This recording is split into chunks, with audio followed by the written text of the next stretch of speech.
Hey Waffle Gang, I do hope you were well. My name is Mark and today we're checking out some more Reddit stories, and if you do love a Reddit story, why not consider hitting that like, that subscribe, and maybe that cheeky notification bell too.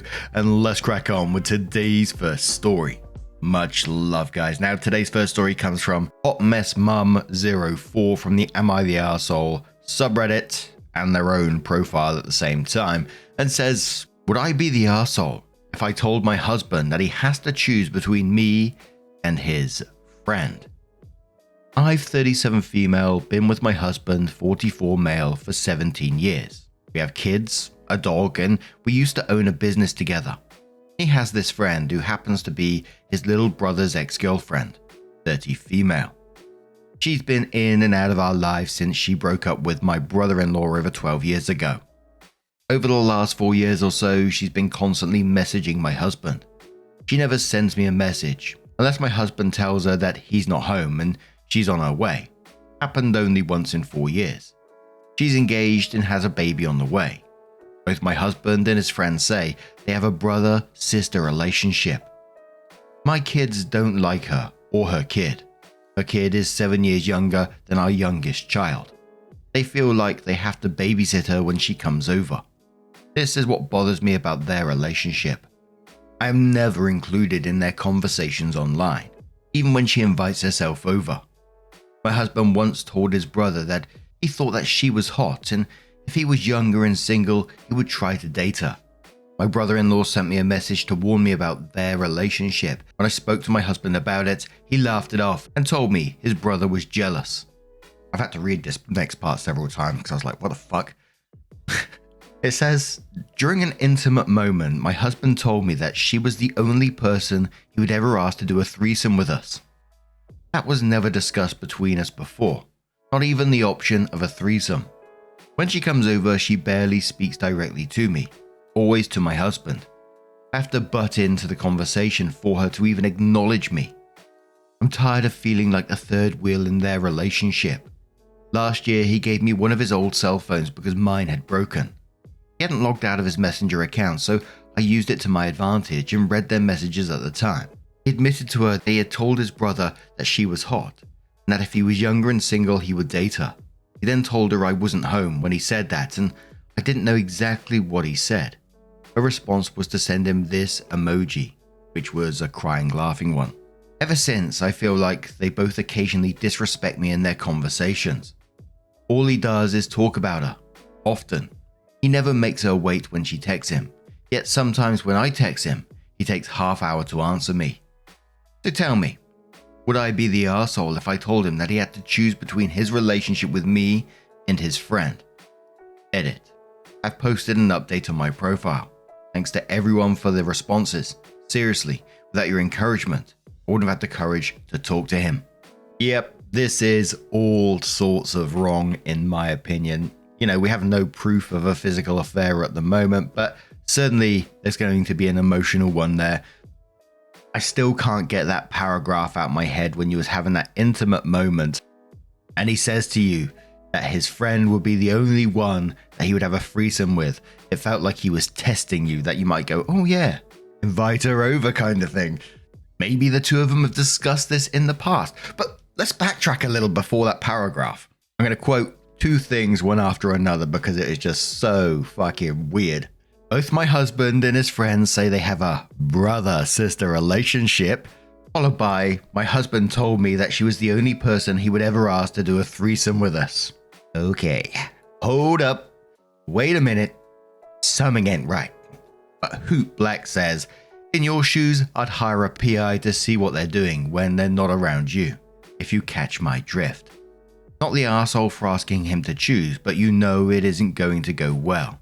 Yeah, and I agree with that. You know, when you do confront him and ask him to choose, he's not going to like it. He's going to double down. OP replies saying she lives in another city. My husband's hometown. It's accessible by bus and metro. We never go to her place ever. She usually comes to our place with her fiance. I'm pretty sure that whatever's going on with them is taking place on Messenger in a private conversation. Her fiance doesn't use Facebook or Messenger.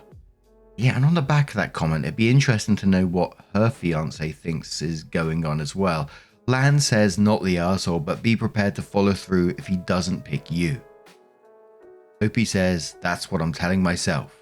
And Opie adds on the French child's father's whereabouts and says, he gets custody of their child once a month. I've never met him. According to her, he's controlling. That's all I know about him. They broke up a year after their daughter was born. JM Legend says, not the arsehole. Hand him the book, Not Just Friends, and tell him his emotional and maybe physical affair is over. If he refuses, he'll just take half of everything in a divorce and he can choose her over his family and kids. Tell him there is no option where their friendship continues and the marriage continues. Remind him that his kids don't like her or her kid. Lacey Baskerville says, not the arsehole. Your husband is having an emotional affair, if it hasn't gone any further. And he will say that you are crazy or that you see things where there aren't any, when there definitely are. Evaluate your options. If he decides that he values that friendship more than your relationship, what will you do? Are you willing to continue in a relationship where he doesn't want to do his part, or will you leave him? In any case, hire a PI before proceeding. And one more comment from your average plebeian, and that's the actual username, not just insulting someone randomly, and says, he'll tell you he chooses you, but he won't mean it. He's not being considerate of you in your own home. You've tried to talk about it and he brushed it off. You've got to become selfish at this point. You need to choose yourself. If that means grey rocking or roommate behaviour or trial separation or straight to divorce, it's up to you. But he isn't going to choose you over his friend or her over you either. He's going to choose his own comfort because his back isn't yet against the wall. Hope you have something of a support network to help you through this mess. So Opie's first update says, so I guess this has been coming for a while. I've got my ducks all lined up. I spoke to him. He admitted that he did have a crush on her. That's when I told him we were done. Obviously, he doesn't want to split amicably. Finally found a lawyer who can help me out with the paperwork at a lower cost, $600. I'm also currently looking for an apartment. I've applied at a few places, just waiting to hear back from them. I've thought about setting up a GoFundMe to help absorb the cost of everything, lawyer, the move, furniture and everything else, but I'm afraid of him finding the campaign. I've already opened up a secret bank account and PayPal account. I'm hoping to have enough money saved up and collected by the beginning of next week. I want to be out of there as soon as possible with my kids. I'll be updating again. Opie adds information on how our husband reacted and if he's going to get a lawyer. Opie said he's pissed and gives me the silent treatment. I don't know if he plans on getting himself a lawyer. Puzzleheaded 12494 says, if he acts violent at any time, call police and make a report of it. Get everything documented. Take pictures of your belongings so if he does property damage that it's recorded. You have the message from your soon-to-be ex-brother-in-law. The one warning you or evidence of his saying about being with her if he was younger and single. Keep everything that is evidence of an emotional affair. Hope you have another support system and that things work out. Good luck. Opie says I've kept all the evidence of his emotional affair. I don't really have a support system around here. I've been pretty much keeping to myself since my youngest daughter was born. OP's second update says we've had several talks over the last few weeks. At first he wanted to work things out. As a matter of fact, he says he never meant any of it and he kept apologizing for breaking my trust. Now he's being a plain dick. Then he flipped and decided that since I don't want to work on things, he's left for his brother's house. He hasn't seen our kids in the past month. He talks to them on the phone, but that's about it. So far, to piss me off, he's cut mine and the kids' cell phone service. So I had to get us new SIM cards for that because otherwise we wouldn't have phones. He's refused to pay anything in regards to school supplies and uniforms. He doesn't want to give me a dime. He hasn't done his taxes this year, which means I won't be getting any family allowance, CCTB, which cuts me $1,800 a month on my budget. I was able to sign the kids up for a local school supply distribution. The only thing they don't help with is uniforms. Thankfully, only my older two need uniforms. My oldest has some old uniform shirts that will be passed down to my other child, which means my daughter will be wearing her older brother's shirts. She's really annoyed by the situation and has been giving me lots of attitude about it. But at the moment, I can't afford t-shirts at $35 a piece with the school's logo on it. So she has no choice. Unfortunately, uniforms are mandatory. I spoke to his friend as well. I told her everything that was going on. He told her he left me because I cheated on him, which isn't true, and she blames herself for what happened. Personally, I just think she was putting on a show. I haven't spoken to her since. If you ask me, I think she is a hypocrite. Finances are tough. I barely make ends meet. Thankfully, food bank exists because once rent is paid, I barely have anything left over for bills and groceries. I still haven't been able to get the money for a lawyer yet. I've tried taking loans, but that didn't go over well. I've tried the borrow sub, and that hasn't worked either. Now it's like we're in a state of Cold War. He refuses to talk to me. For the time being, I guess he'll come around eventually. For the kids' sake, I hope. I feel like sometimes I'm drowning in all this mess. Edit. Lots of comments have come up on this post, and I didn't expect as many comments. I've read as many as I can, and I'll address a few points. He's gone to stay with his older brother, the second one in the family. My soon-to-be ex is the oldest of 3. It's the youngest of brothers who told me what's up. I filed my taxes back in March. He was supposed to file his a few weeks later. At the time, everything was good between us, and I listed him as my spouse because that's what we've been doing for the past 17 years when we got married. I have to file my next taxes as a single. The school uniforms, my oldest kids are in high school, a public high school. Uniforms are mandatory across the school board. I contacted the school and unfortunately they didn't have any low-cost uniforms. They suggested I take a look at local thrift shops.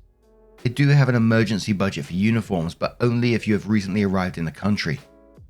I've contacted several lawyers. I know what my rights are. I know how much it's going to cost me to take him to court. He's quit his job, so suing him for alimony or whatever is going to be tough.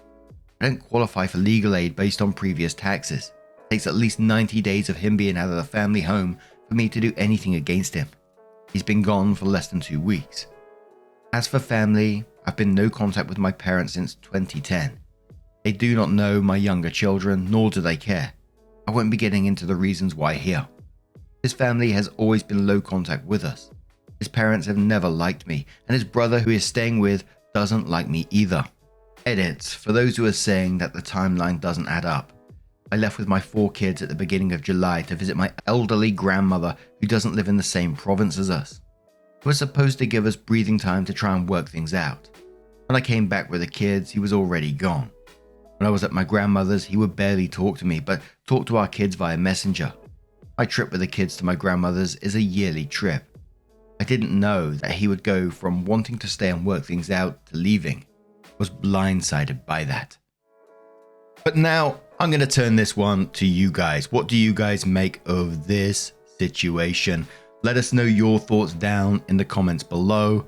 And let's move on to another story.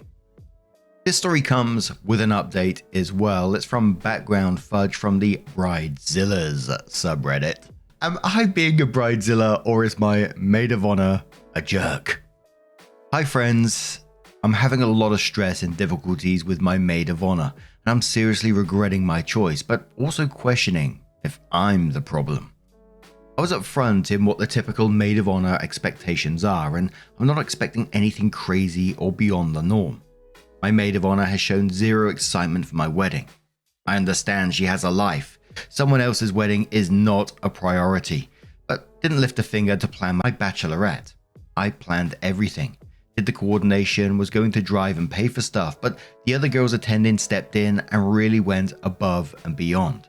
I never asked them to or complained, but they went out of their way to make it special. And it was truly a great day, and I'm very grateful for their support and kindness. It was a day trip to a local amusement park, so it wasn't some long, expensive weekend extravaganza. The other girls approached me asking how things were going with her because she was a ghost during the planning of it. And she even had her boyfriend Venmo them $20 as the pitch-in because she wouldn't do it herself, and every time I see her, she mentions she has no money and no job. Time went by and she planned, researched, and coordinated a night out to a bar, which was fun. At the end of it, she paid over $180 for the reservation with no mention or complaints. Don't get me wrong, you can spend money on whatever you want, it's your choice, but I was a little miffed that she dropped money like that when she has me drive her everywhere when we go out, and that she was telling the other bridesmaids that she doesn't have money and can't afford the bachelorette. I mentioned that we should start looking at some dress options for her, and she told me to just kill her now and rolled her eyes. This really weighed on me, so I asked her to talk and basically was just like, is something going on, or is this not what you want to do? She said that she's excited, but that her reason for not seeming excited and not helping with anything is that I didn't clearly lay out my expectations for what she should do. This seriously raised my eyebrows because she never once asked questions if she was confused, didn't ask anyone else for guidance.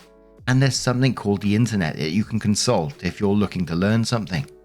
I gave her the opportunity to step down if this is something she's genuinely not interested in, but she adamantly refused. So it seemed I was to blame for a lack of support. I listed my expectations for her, helped plan the bachelorette, but that ship has sailed. Buy her a dress, help my mum set up the bridal shower.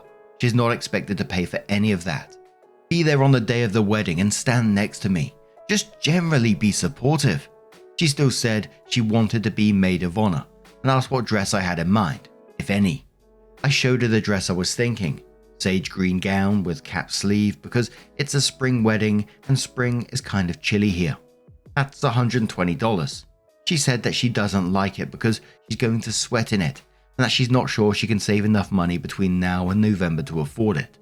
She says she has a pair of shoes that would match and I asked to see them, but she didn't show me.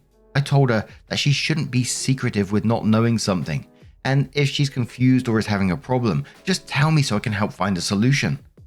I told her she's one of my closest friends and I love her, and she just looked at me and didn't say anything. Literally the next day, she told me she bought some tank tops for $50 and has been planning to go to Universal in October.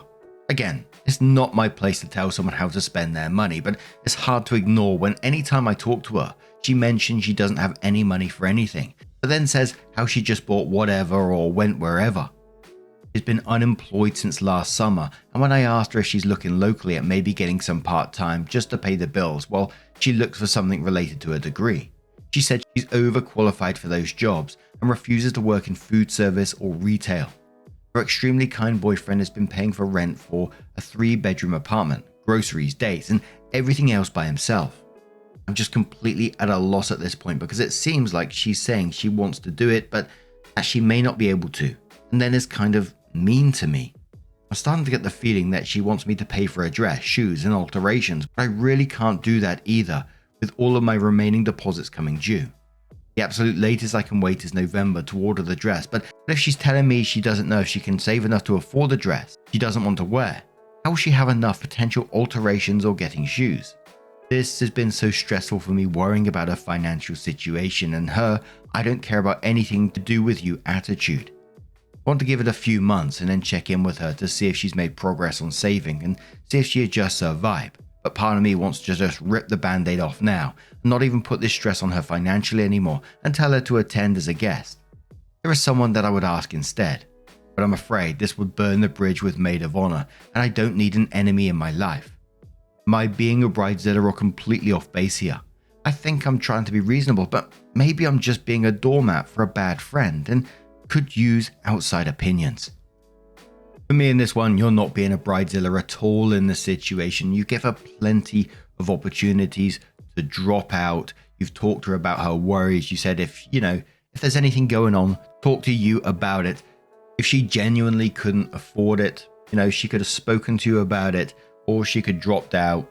The whole attitude she has towards your wedding, rolling her eyes at certain things, that would piss me off too, I know myself that I wouldn't treat a friend like that. So in terms of your question of leaving it for now for a couple of months or whatever, or ripping the band-aid off now, I would just do that. I would literally, if you can, I would sit her down and tell her this is what's going to happen. What is going on? This is what you've seen. Maybe if you can see this killing the friendship anyway, let her read the post. But regardless, this is your wedding. This is your day. I wouldn't sit on this and wait for a couple of months and then have to deal with the stress because she still hasn't done anything about it. But Charming Beauty says sit her down with a witness and tell her how much you love her, that she is your friend and you want her there at your wedding, but you don't want to put any added pressure on her with events, planning and costs associated with it. Offer her a different role in which she can wear whatever she wants and pray she doesn't show up in white. She may breathe a sigh of relief, thankful for the pressure to be off and be a fabulous guest, or, and more likely, you realize she wasn't the friend you thought she was and says she's not coming. If that happens, she'll try to get people on her side and lie, which is why I said have a witness there too. You should not be having this much stress right now. I hope you have a beautiful wedding. Kando Boo says, it's hard to come to the realization that a friendship that you have nurtured and treasured has come to an end. Regardless of your ask/expectations or her financial situation, your maid of honor no longer thinks of you the way you do her. If you sit down and think about it, her lackluster behavior likely started before your wedding planning. Actions really do speak louder than words. She has found money and time for everything and anything else but you. It's your wedding day. Surround yourself with people who are genuinely happy and supportive of you. Don't capture memories now that will make you sad and regretful later. Good luck with everything, and I wish you an amazing wedding day. Just Keep It Anonymous says, okay, so 2 things here I can say. First, I don't think you're being a bridezilla, but I do think in this westernized style weddings, there are so many expectations for a wedding, it's literally burdensome on everyone involved. Second, you're excited for your own wedding and doing a lot of planning, which is normal, but your maid of honor is not excited, and you should accept that. She doesn't want to bother at all with your wedding, and to be honest, I wouldn't too. But she should not be the maid of honor if she doesn't want to participate in the expected way. Let her be a guest and find someone with your vibe. And I kind of get that comment. I get that, not everyone's going to be fully invested in your wedding. I hear weddings and I just want to turn up most of the time. So I do get it, but this is a maid of honor position. OP said at the start that they explained the expectations of them, which, I get it. Having to do things for someone else's wedding, I get it. It can be a pain in the ass, right? But you just don't accept that responsibility when it's been explained to you up front to begin with. I don't know, that's the way it just feels to me anyway.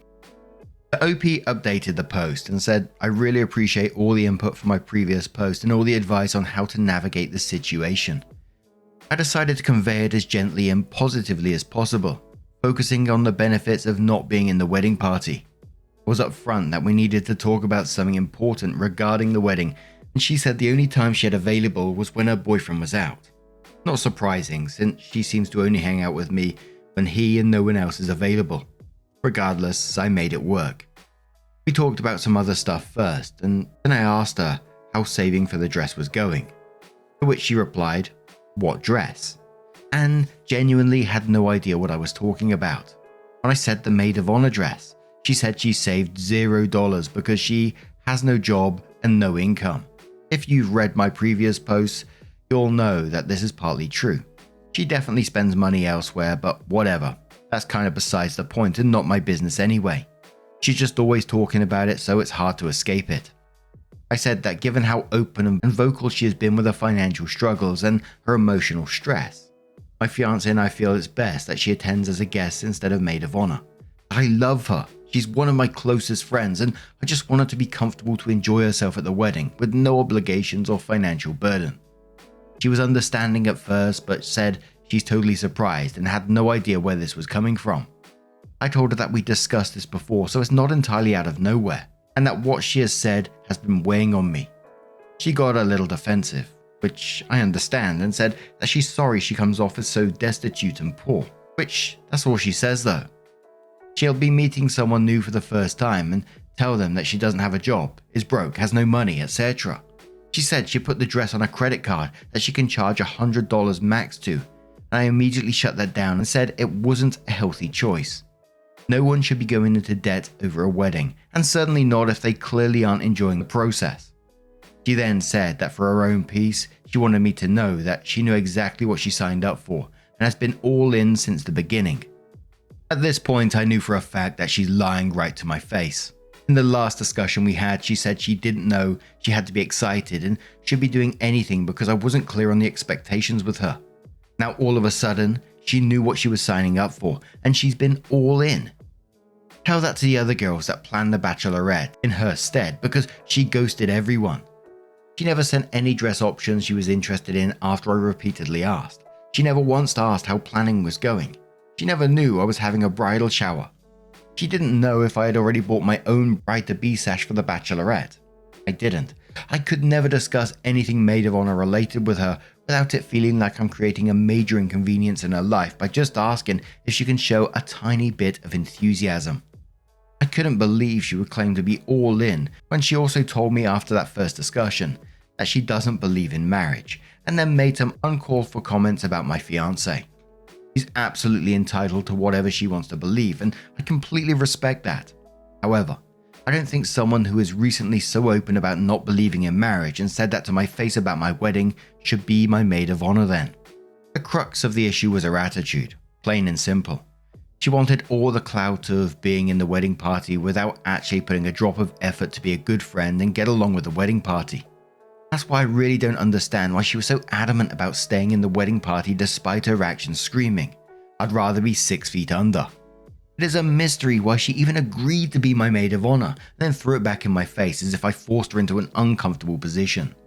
Meanwhile, I previously checked in with her and given her 3 opportunities to step down if this wasn't meshing with her. I really considered for a long time if this was something I wanted to do, and the more I thought about all the future possibilities, I realized it really didn't matter wedding related or not. She's always going to be difficult with everything. Ultimately, she said she understood and would attend as a guest, but realistically, I doubt she'd come to anything. I haven't spoken with her since, and I honestly don't care that much if the friendship fizzles out at this point. This is clearly someone who isn't supportive of me and my relationship, has made that very apparent, and has made the entire wedding process about herself. It's not hard to show up for your friends when they're the people you love and love you. I have plenty of friends that show up for me, my fiance, and a whole friend group every day. She is definitely an outlier and has a lot of us scratching our heads. I'm sure some will say I'm wrong for this, and maybe that's true. Few things are ever black and white, and maybe I could have done a lot more to accommodate this person who wasn't showing up for me despite me asking barely anything of her. But for my own sanity, it's a relief to not rely on her anymore or continue an uphill battle when I should be enjoying this time. No one is going to advocate and look out for me other than myself in this situation. I needed to put myself first and say, I deserve better. Also, side note, to give you an example of the type of person she is. She invited herself to her boyfriend's friend's bachelor trip. She decided to go to the same city for that weekend and wanted to ride there with them and spend the weekend with them. Her boyfriend told her she had to stay more than 100 feet away from them at all times. Lol. Lol indeed. And for me, I kind of think this is the best possible situation, if this friend is going to take a step back now, that's kind of what needs to happen. They don't sound like much of a friend. It sounded like a very one-sided relationship, like OP will put the love and respect into one, but the friend doesn't want to give much back, and it kind of said that to me when OP said about, she can only hang out with her when her boyfriend or someone isn't about, like OP is kind of like a last resort kind of thing. And we've seen that many times within these stories where these friendships kind of fizzle out over time. And in some ways, I'm kind of like, it's sad, but it happens. It's happened to me in the past as well. My best friend from school, we was determined that after school, we was, always could be meeting up and going to do our own thing, but we drifted apart. Still love the dude, would still hang out with him if he walked back into my life, but we got very different lives now and do our own things. And I think that's okay. I think it's a bit different in this situation because I think regardless of wedding expectations and whether you agree with them, whether you don't agree with them, I still feel like that friend was taking the piss a bit. But now I'm going to turn this one to you guys. What do you guys make of this situation? You bloody cheeky so-and-so. And I don't know where that come from. And just a huge thank you from the bottom of my heart for getting involved in these stories. Your love, your support, your time always means the absolute world to me. And I will see you in the next one. Take care and much love. I always find myself in like in the real world, like whenever something's going down, I always find myself in my head looking at people going, you bloody cheeky so-and-so. One day it's going to come out and I'm going to look a right tit. Anyway, much love.